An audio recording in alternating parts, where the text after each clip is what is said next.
Hi hello ನಮಸ್ಕಾರ Karnataka. Welcome back to my another vlog. ಇನ್ನೊಂದು place video ಮಾಡಬೇಕು ಅಂತ ಅಂದ್ಕೊಂಡಿದ್ದೆ. ಸೊ ಅದೇ ಈ ನೀಲಕಂಠೇಶ್ವರ ದೇವಸ್ಥಾನ. ಸೊ ಮತ್ತೆ ಈ ನೀಲಕಂಠೇಶ್ವರ ದೇವಸ್ಥಾನ ವಿಡಿಯೋ ಮಾಡೋಣ ಅಂತ ಬಂದಿದ್ದೀನಿ. ಸೊ ಇದು ಕೂಡ ಚೋಳರ ಕಾಲದ ದೇವಸ್ಥಾನ.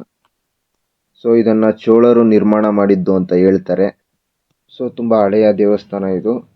ಮೇಲೆ ಮೇಲೆ ಒಂದು ಸ್ವಲ್ಪ ಸಿಮೆಂಟ್ ಹಾಕಿ ಇದು ಮಾಡ್ಕೊಂಡಿದ್ದಾರೆ ಅಷ್ಟೇ. ಒಳಗಡೆ ಎಲ್ಲ ತುಂಬ ಹಳೆಯ ದೇವಸ್ಥಾನ. ಲಿಂಗ ಹಾಗೆಯೇ ಬಸವಣ್ಣ ಅವರಿಬ್ಬರು ಕೂಡ ಮೂಡಿರೋದು. ಅದನ್ನು ಎತ್ತಕ್ಕಾಗಿಲ್ಲ ಅಂತಲೂ ಕೂಡ ಹೇಳ್ತಾರೆ. ಇದನ್ನು ಪ್ರತಿಷ್ಠಾಪನೆ ಮಾಡುವಾಗ ಅಂದರೆ ಇನಾಗ್ರೇಷನ್ ಮಾಡುವಾಗ ಆ ಬಸವಣ್ಣ ಮತ್ತು ಲಿಂಗನ ಎತ್ತೋದಕ್ಕೆ ಪ್ರಯತ್ನ ಪಟ್ಟಿದ್ದಾರೆ. ಏನೇನೋ ಕರೆಸಿ ಎತ್ತೋದಕ್ಕೆ ಪ್ರಯತ್ನ ಪಟ್ಟರು ಊರಿನ ಜನ ಅಂತೆಲ್ಲ ತಿಳಿದು ಬಂತು.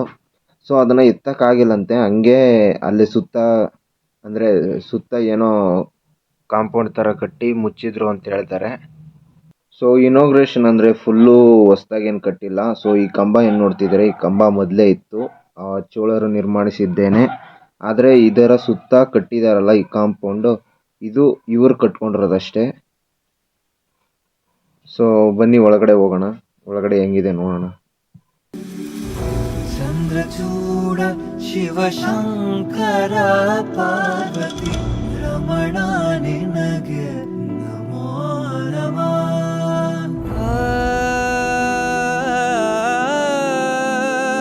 ಸೊ ಈ ನಂದಿನೇ ನಾನು ಹೇಳಿದ್ದು, ಎತ್ತಕ್ಕಾಗಿಲ್ಲಂತೆ.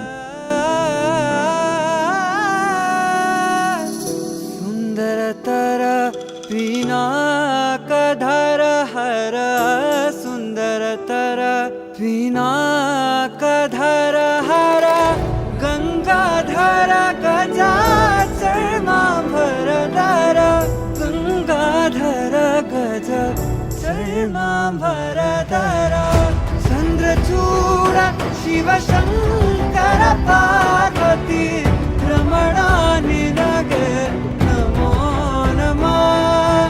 ಚಂದ್ರಚೂಡ ಶಿವಶಂಕರ ಪಾರ್ವತಿ ರಮಣ ನಿನಗೆ ನಮೋ ನಮಃ.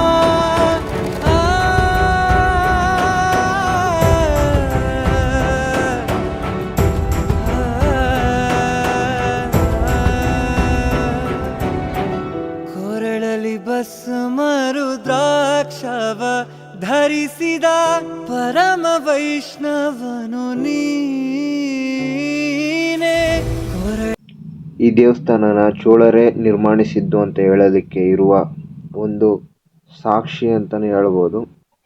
ಇದು ಆಗಿನ ಕಾಲದ ಭಾಷೆ, ಚೋಳರೇ ಬರೆದಿದ್ದು ಅಂತ ಹೇಳ್ತಾರೆ. ಇದನ್ನು ಉಳಿಸ್ಕೊಬಂದಿದ್ದಾರೆ ಇಲ್ಲಿಯ ಜನ. ಭಸ್ಮರುದ್ರಾಕ್ಷವ ಧರಿಸಿದ ಪರಮ ವೈಷ್ಣವನು ನೀನೇ. ಗರುಡ ಗಮನ ನಮ್ಮ ಪುರಂದರ ವಿಠಲನ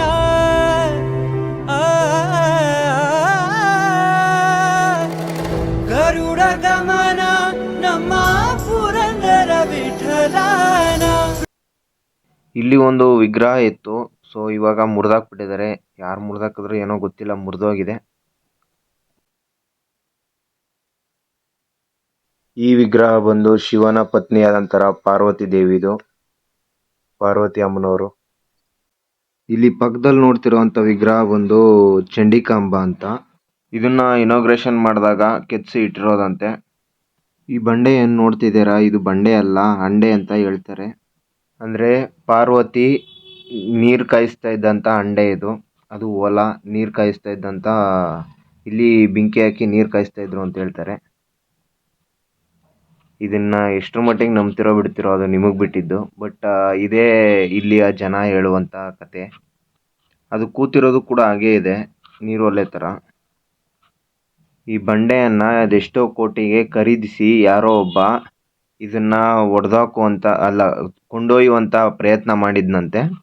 ಸೊ ಅದು ಆಗಿಲ್ಲಂತೆ, ಎತ್ಕೊಂಡು ಹೋಗೋಕ್ಕಾಗಿಲ್ಲಂತೆ. ಸೊ ಅದು ಬಂದು ಜಾರೋ ಬಂಡೆ ಅಂತ. ನಾವು ಬೇಸಿಗೆ ರಜಕ್ಕೆ ಬಂದಾಗೆಲ್ಲ ಜಾರುಗುಪ್ಪೆ ಆಡ್ತಾಯಿದ್ವಿ. ಸೊ ಅಲ್ಲೇ ಕೆಳಗಡೆನೆ ಪಾರ್ವತಿ ದೇವಿ ಅವರು ಬಳಸುತ್ತಿದ್ದಂಥ ಕೊಳದಪ್ಪಳ ಇತ್ತು, ಅಂದರೆ ಚುಂಬು.